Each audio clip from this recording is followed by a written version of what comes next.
Chez les femmes, l'autisme est souvent diagnostiqué plus tardivement, ce qui peut mener à des problèmes de santé mentale. C'est dû à plusieurs raisons, notamment le fait que les femmes vont davantage avoir des comportements de camouflage, c'est-à-dire de cacher les signes, les symptômes de l'autisme pour se fondre avec la masse. Il y a des personnes qui sont plus à risque de troubles de santé mentale à cause du fonctionnement de leur cerveau.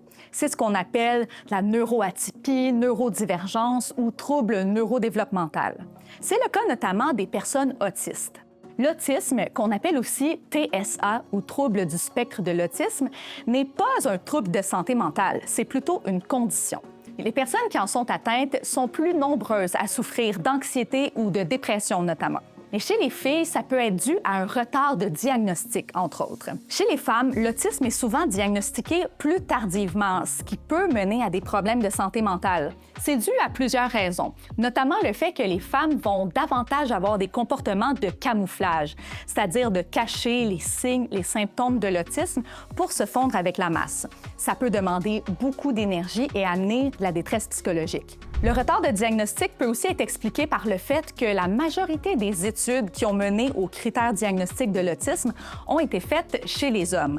Par contre, l'autisme peut grandement varier entre les hommes et les femmes. Tout ça fait que les femmes vont être moins diagnostiquées.